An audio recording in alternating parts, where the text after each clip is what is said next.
The flames were already licking at the ammunition storage when Master Sergeant Frank "Tank" Morrison grabbed the controls of the burning Sherman M4 and felt the metal floor scorching through his boots. 20 minutes. That's all the time his son's unit had before German Panzers would overrun their position and slaughter every American soldier trapped in the village of Malmedy. 20 minutes before Lieutenant Billy Morrison, the boy Frank had raised to be everything Frank himself had failed to become, would die because his father had been branded a coward 6 months ago during the disaster at Kasserine Pass. But Frank wasn't running this time. Not when Billy's desperate radio call was crackling through the damaged communication system, begging for reinforcements that command said were impossible to send. Not when the only route to save his son's unit was a quarter-mile of open ground seeded with German anti-tank mines that would turn any rescue vehicle into scrap metal and flames. Not when everyone said the burning tank he was sitting in had maybe 5 minutes before the ammunition cooked off and killed anyone inside. What happened next would either redeem Frank Morrison's reputation and save his son's life, or it would prove that some men are born cowards and die cowards, no matter how much they love the people they're trying to protect. If stories of redemption and desperate courage move you, hit that subscribe button. These accounts show what a man will attempt when failure means losing the person who matters most and proving that everyone who called him a coward was right. The German artillery barrage that started everything began at 1423 hours on December 17, 1944, during the opening phase of what would become known as the Battle of the Bulge. Master Sergeant Frank Morrison was conducting routine maintenance on his Sherman tank in a motor pool 3 miles behind the front lines when the first 88mm shells started falling like steel rain across the American positions near Malmedy, Belgium. The shells came without warning, screaming out of the gray December sky with the distinctive whistle that every veteran learned to fear. The first explosion shattered the windows of the maintenance shed where Frank was working, sending glass fragments spinning through the air like deadly confetti. The second shell landed close enough to knock Frank off his feet and fill his mouth with dirt and the acrid taste of high explosives. Frank had been relegated to rear area duties after the incident at Kasserine Pass 6 months earlier, when his tank crew had been ambushed by German armor during a reconnaissance mission that had gone horribly wrong. Frank's Tiger tank had been outnumbered 3-1 by German Panzer IVs that had appeared out of a wadi like steel predators. Frank had ordered a tactical withdrawal that saved his men's lives but left an infantry unit without the armored support they desperately needed to hold their position. The official report called it tactical withdrawal under enemy pressure.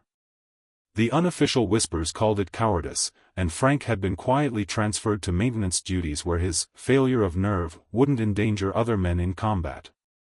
The transfer had been presented as a lateral move, but everyone understood what it really meant. Frank Morrison, once considered one of the most aggressive and effective tank commanders in the North African campaign, was now considered unfit for frontline duty. The irony was bitter and perfect. Frank had earned his nickname, Tank, by being the first commander in his battalion to engage German armor during the initial phases of Operation Torch. He had destroyed more enemy vehicles than any other tank commander in his regiment, and his tactical innovations had been studied and adopted throughout the armored forces. But one moment of choosing prudence over heroics had destroyed his reputation and relegated him to the motor pool where he spent his days maintaining other men's tanks instead of leading them into battle. But Frank's reputation meant nothing compared to the voice that suddenly crackled through the radio at 1431 hours, "Any Allied unit, this is Bravo Company, 2nd Battalion, 110th Infantry Regiment. We are surrounded in Malmedy and taking heavy casualties from German armor and infantry. Request immediate armored support. Repeat, we need tanks now or we're all dead." Lieutenant Billy Morrison's voice. Frank's son, leading his first independent command in combat, trapped with 60 American soldiers in a Belgian village while German panzers closed in for the kill. Frank had raised Billy alone after his wife Sarah died of pneumonia when the boy was 8 years old. Sarah had been a nurse at Fort Knox, where Frank was stationed as a tank instructor before the war. She had been strong, intelligent, and fiercely proud of Frank's military career, always believing that her husband was destined for great things in the army. When she died, Frank had made a promise at her graveside that he would raise Billy to be the kind of man Sarah would have been proud of, honorable, courageous, and devoted to serving his country.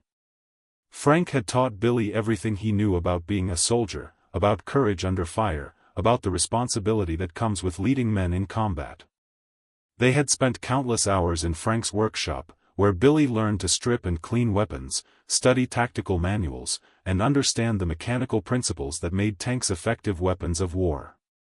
Billy had enlisted the day after Pearl Harbor, determined to follow in his father's footsteps and prove himself worthy of the Morrison name. But now Billy was going to die because his father was stuck 3 miles away in the rear area, branded as a coward who couldn't be trusted with a combat command when it really mattered. The desperate plan that defied every regulation. Frank's plan violated every safety regulation, tactical doctrine, and chain of command protocol in the U.S. Army Field Manual. He was going to drive a burning tank through a known minefield to reach his son's position, using a route that had been declared impassable by reconnaissance units and was almost certainly a death trap for any vehicle attempting to cross it. The Sherman M4 that Frank chose for his unauthorized rescue mission had been damaged earlier that day by German artillery fire during a supply convoy that had been caught in the open by enemy forward observers. The engine compartment was on fire, fed by a ruptured fuel line that was spraying gasoline across the hot manifold in a continuous stream of flame.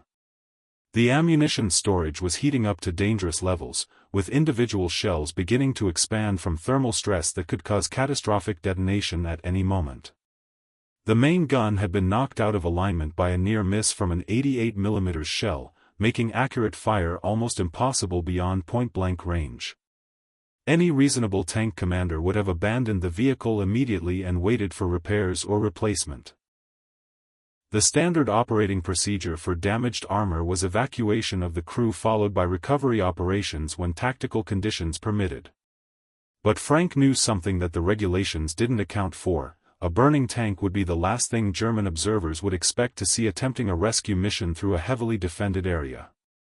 The smoke and flames would provide concealment that was better than any camouflage netting, creating a moving smoke screen that would make it difficult for enemy gunners to draw accurate aim.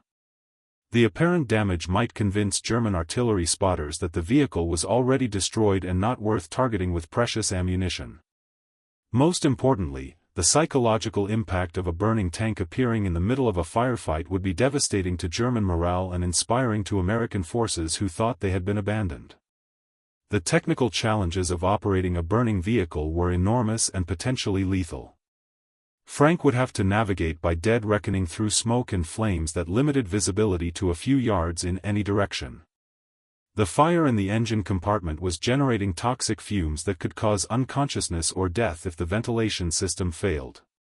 The heat was becoming intense enough to make metal surfaces too hot to touch with bare skin, and the ammunition storage was approaching the temperature threshold where spontaneous detonation became inevitable. Frank began his preparations by studying tactical maps and aerial reconnaissance photos that showed the approximate locations of German defensive positions and minefields around Malmedy. The intelligence was 3 days old and might not reflect recent changes in enemy dispositions, but it was the only information available for planning a route that might avoid the heaviest concentrations of German firepower. The most direct route to his son's position was a straight line across open farmland that was blocked by a concentration of anti-tank guns and panzer positions that would destroy any rescue vehicle within minutes of detection. The Germans had positioned their armor to cover all the obvious approach routes, creating overlapping fields of fire that made conventional armored assault virtually impossible. The only viable approach was through the minefield, a route so dangerous that German forces probably weren't defending it heavily because they assumed no American commander would be crazy enough to attempt a crossing. The minefield had been laid 3 days earlier by German pioneer units as part of their defensive preparations for the winter offensive, using teller mines that were designed specifically to destroy tanks and other heavy vehicles. Intelligence estimates suggested a mine density of 1 explosive device every 10 to 15 yards, positioned in geometric patterns that would channel attacking vehicles into killing zones covered by anti-tank weapons. But the mines had been laid in a hurry during deteriorating weather conditions, and aerial photos suggested that there might be gaps in the pattern that a skilled tank commander could exploit if he understood German tactical doctrine and had the nerve to thread his way between explosive devices that could vaporize a 30-ton tank instantly. Frank's biggest advantage was his intimate knowledge of German mining techniques, learned during months of combat in North Africa where minefields were a constant tactical factor in every engagement.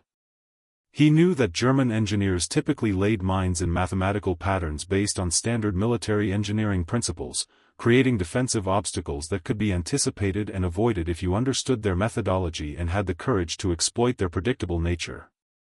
As Frank prepared his burning tank for the rescue mission, he could hear Billy's voice on the radio, reporting that German infantry was moving into assault positions and that Panzer tanks were approaching from 3 directions. Billy's unit had established defensive positions in the village center, but they were outnumbered 5-1 and running low on ammunition for their anti-tank weapons. 20 minutes to prove that Frank Morrison wasn't a coward after all. The burning ride through Hell's Highway.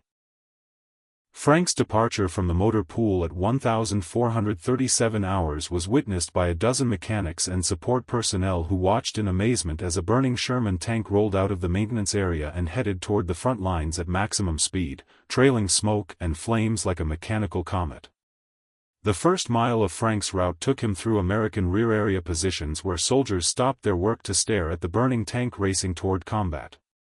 Some of them recognized Frank and understood what he was attempting, a redemption ride that would either save his son and restore his reputation, or confirm his status as a reckless fool who had finally gotten himself killed. The radio chatter following Frank's unauthorized departure was immediate and frantic. "Tank Morrison, return to base immediately. You are not authorized for combat operations. Repeat, return to base." But Frank had switched off his radio receiver, keeping only the transmitter active so he could hear Billy's situation reports but couldn't receive orders to abort his rescue mission. The second mile took Frank through forward American positions where infantry and artillery units watched the burning tank pass with a mixture of admiration and disbelief. Word was already spreading through the front lines about Tank Morrison's unauthorized rescue mission, and soldiers who had heard the stories about Kasserine Pass were wondering whether the old sergeant had finally found his courage or lost his mind completely. At 1,441 hours, Frank reached the edge of the minefield that separated him from Malmedy and his son's surrounded unit. The open ground ahead looked deceptively peaceful, rolling farmland covered with a light dusting of snow that concealed the buried Teller mines capable of blowing a 30-ton tank into scrap metal. Frank knew that once he entered the minefield, there would be no turning back. The path behind him would be just as dangerous as the path ahead, and stopping or hesitating would only give German observers more time to spot his movement and call in artillery strikes. Frank took a deep breath, said a prayer for his son's safety, and drove his burning tank into the minefield at full speed. The next 8 minutes were a masterclass in tank driving under impossible conditions, as Frank navigated through the minefield using only his knowledge of German mining patterns and tactical doctrine, avoiding buried explosives that he couldn't see while maintaining enough speed to cross the open ground before German artillery could adjust their fire to target his position. The smoke from his burning engine provided concealment but also made it nearly impossible to see more than a few yards ahead through the driver's vision blocks. Frank had to drive by instinct and memory, following the slight variations in terrain that might indicate safe corridors between the mine concentrations. The snow-covered ground looked deceptively uniform, but Frank knew that German engineers would have used natural features like drainage ditches and fence lines to guide their mine placement patterns. Several times Frank felt the tank's tracks pass within inches of buried explosives, the steel treads crushing the snow and frozen earth just beside Teller mines that would have destroyed his vehicle instantly if he had been off by even a few feet. The tension was unbearable, every bump, every irregularity in the ground could be the last thing Frank ever felt before 30 pounds of high explosive turned his tank into a fireball.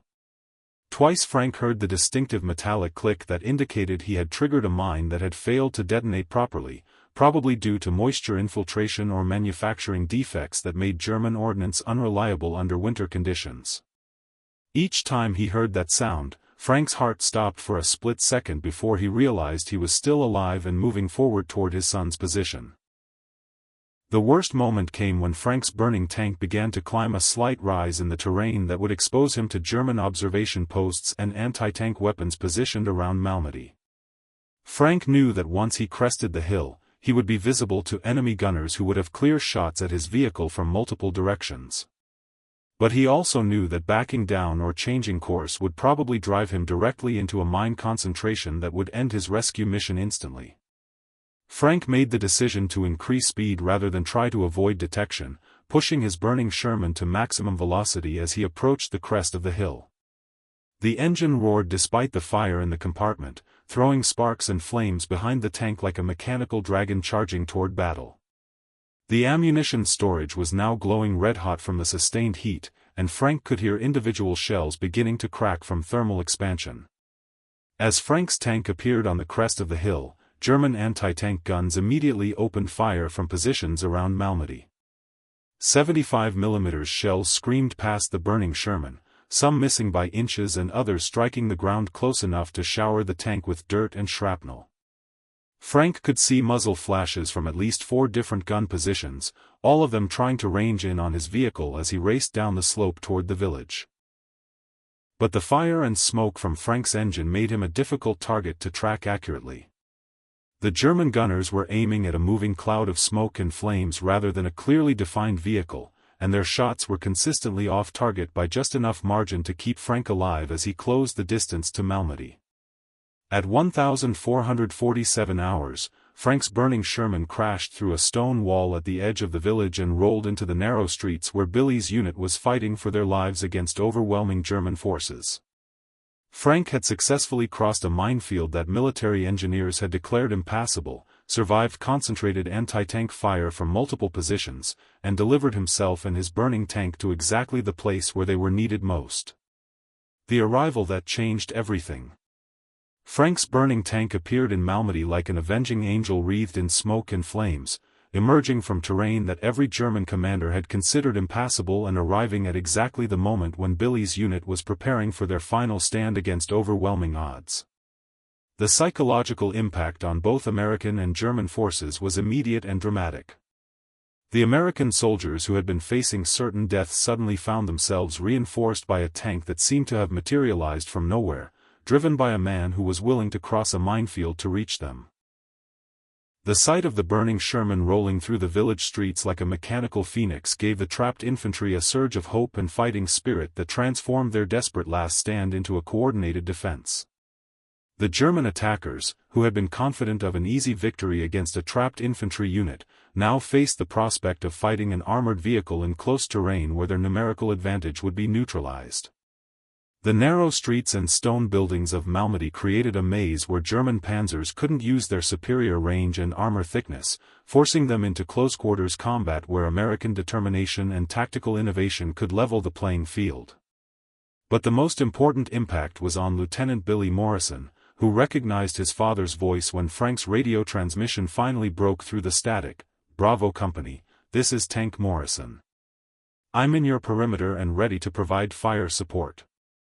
Tell me where you need the big guns." Billy's response was immediate and filled with emotion that professional training couldn't completely suppress. "Dad? Jesus Christ, Dad, how did you get here? Command said no reinforcements were available. They told us we were on our own." "Command doesn't know everything, son," Frank replied, rotating his tank's main gun toward a German Panzer IV that was advancing down the village's main street with its cannon trained on American defensive positions. "And I've got some business to finish with these bastards. Now tell me where you want me to put this first round." What followed was 12 minutes of the most intense urban tank combat of the European theater, as Frank used his burning Sherman to break up German assault formations and provide the fire support that Billy's infantry needed to hold their positions. Frank's tank became a mobile fortress, moving from position to position within the village and engaging German armor at point-blank range in street fighting that demanded split-second timing and absolute courage. The first German Panzer fell to Frank's main gun at a range of less than 100 yards, the 75mm armor-piercing round punching through the enemy tank's side armor and causing an internal explosion that sent black smoke billowing across the village square. The German crew never had a chance to return fire, caught completely off guard by the sudden appearance of an American tank that seemed to be attacking from an impossible direction. The second German Panzer was destroyed when Frank maneuvered his burning tank through a narrow alley that the enemy commander thought was too small for armored vehicles.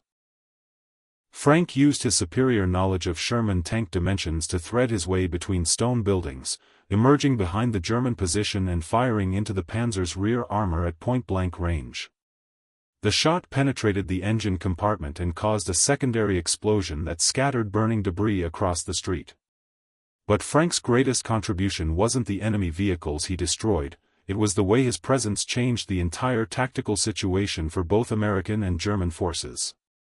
The German commanders who had planned a quick victory against a trapped infantry unit now found themselves fighting a delaying action against an American force that had been reinforced by a tank commander who seemed to be operating without regard for conventional tactics or personal safety. The German infantry assault that had been on the verge of overrunning Billy's positions was broken up by Frank's machine gun fire and high-explosive shells that scattered enemy formations before they could organize coordinated attacks.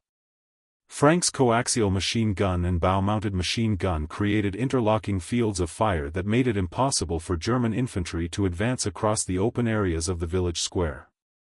The panzer units that had been moving in for the kill found themselves engaged in close-range duels with an American tank that used the village's narrow streets and stone buildings to negate the Germans' advantages in armor thickness and firepower.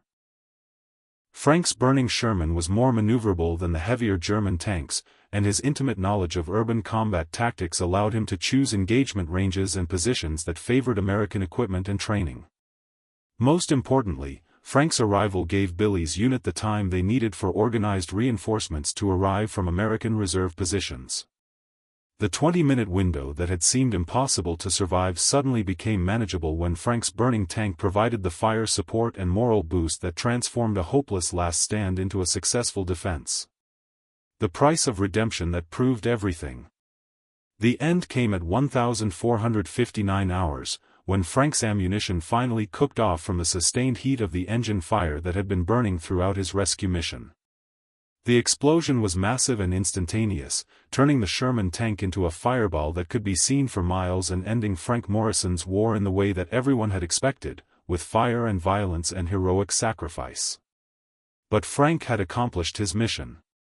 Billy's unit held Malmedy against the German assault, and organized American reinforcements arrived 30 minutes later to secure the village and capture or drive off the remaining enemy forces.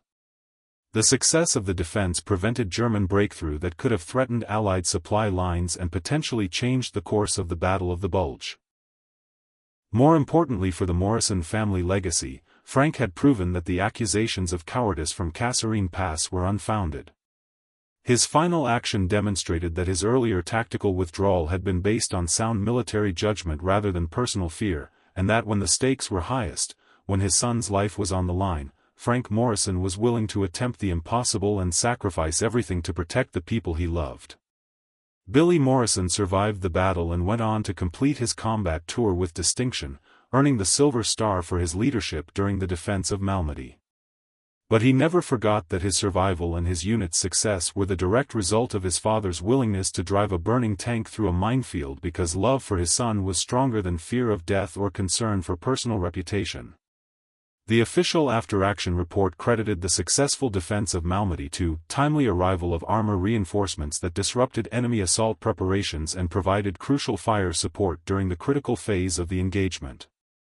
The report didn't mention that the armor reinforcements consisted of a single burning tank driven by a man who had been officially classified as unfit for frontline duty due to alleged cowardice in a previous engagement. The truth about Frank Morrison's unauthorized rescue mission was initially suppressed by military commanders who were uncomfortable with the idea that a soldier branded as a coward had achieved one of the most remarkable individual heroics of the Battle of the Bulge. The official records were sanitized to remove references to Frank's disciplinary status and the unauthorized nature of his rescue mission, creating a narrative that portrayed the defense of Malmedy as a conventional military success rather than the desperate improvisation it had actually been. But the soldiers who witnessed Frank's burning tank ride through the minefield knew the truth, and their story spread throughout the American forces in Europe despite official attempts to control the narrative. Within weeks, the legend of Tank Morrison's redemption ride had become one of the most celebrated examples of individual courage and family loyalty in the entire European theater. Frank Morrison received the Distinguished Service Cross posthumously, with a citation that read, "For extraordinary heroism in action against enemy forces, displaying supreme courage and devotion to duty in the face of overwhelming odds, and demonstrating the highest traditions of military service through personal sacrifice in defense of fellow soldiers." Billy accepted the medal on his father's behalf at a ceremony attended by senior officers who had once questioned Frank's courage and fitness for command. But the real recognition Frank had sought wasn't military honors or official vindication. It was the knowledge that when everything was on the line, when his son's life hung in the balance, he had found the courage to attempt the impossible and succeed. The accusations of cowardice that had haunted him since Kasserine Pass were finally laid to rest, not through bureaucratic rehabilitation but through actions that spoke louder than any official report or character assessment. The story of Frank's burning tank ride became required reading at the Armor School at Fort Knox, where it was studied as an example of innovative tactics under extreme conditions and the importance of individual initiative in combat operations. Tank crews throughout the Army learned about Frank's technique of using a damaged vehicle's apparent vulnerability as concealment for an unexpected attack, and several similar operations were attempted in subsequent battles with varying degrees of success. For Billy Morrison, his father's sacrifice became the defining moment of his military career and his personal character. The boy who had grown up believing his father was a hero, then learned his father was considered a coward, and finally witnessed his father's ultimate redemption, understood that courage wasn't the absence of fear but the willingness to act despite fear when action was necessary to protect the people who mattered most. After the war, Billy remained in the Army and eventually achieved the rank of colonel, serving with distinction in Korea and Vietnam. He attributed his success to lessons learned from his father, not just military tactics and leadership principles, but the understanding that a man's character was defined by his actions in crucial moments when everything important was at stake. Billy's own military career was marked by the same willingness to take personal risks for the welfare of his subordinates that had characterized his father's final action. The tank crews who served under Billy's command knew the story of Frank Morrison's ride through the minefield, and many of them considered it the perfect example of what armored warfare was really about, not just tactics and firepower, but the willingness to risk everything to protect the people who were counting on you. Billy used his father's story to teach young tank commanders that courage was not about being fearless, but about overcoming fear when duty and love demanded action. The village of Malmedy was rebuilt after the war, and a small memorial was erected in the town square to commemorate the American soldiers who died defending the village during the Battle of the Bulge. Frank Morrison's name is prominently displayed on that memorial, along with the simple inscription, "He came when we needed him most." Local Belgian residents who witnessed the battle maintained their own informal memorial to Frank, a small plaque near the spot where his burning tank had crashed through the stone wall at the edge of the village. But perhaps the most important legacy of Frank's sacrifice was the lesson it taught about the relationship between past failures and future possibilities. Frank had made a decision at Kasserine Pass that was tactically sound and morally justified, choosing to preserve his men's lives rather than attempt a hopeless charge that would have accomplished nothing except satisfying abstract notions of military honor. The Army had punished him for that decision, branding him as a coward and relegating him to rear-area duties where his failure of nerve wouldn't endanger other men in combat operations. But when the moment came that truly tested Frank's character, when his son was facing death and only the most desperate action could save him, Frank proved that his earlier caution had been wisdom rather than cowardice, and that he was willing to sacrifice everything for the people he loved. The enduring power of paternal sacrifice. The broader significance of Frank Morrison's story extends beyond military history to fundamental questions about courage, redemption, and the relationship between personal reputation and personal character. Frank had demonstrated that a man's worth wasn't determined by other people's opinions of his past actions, but by his willingness to risk everything when the stakes were highest and the people he loved most were in danger. Frank's decision to drive a burning tank through a minefield wasn't tactical brilliance or adherence to military doctrine, it was pure emotional motivation driven by love for his son and the need to prove that he wasn't the coward that others believed him to be. The combination of personal stakes and desperate circumstances created conditions where conventional thinking gave way to extraordinary action that achieved what careful planning and adequate resources might not have accomplished. The principles Frank applied, accepting personal risk to protect others, persisting despite equipment failures and impossible odds, and refusing to accept that some situations were hopeless when family was involved, proved relevant to many situations beyond military combat. His story became a model for how individual determination and self-sacrifice could achieve results that formal procedures and adequate preparation had failed to accomplish.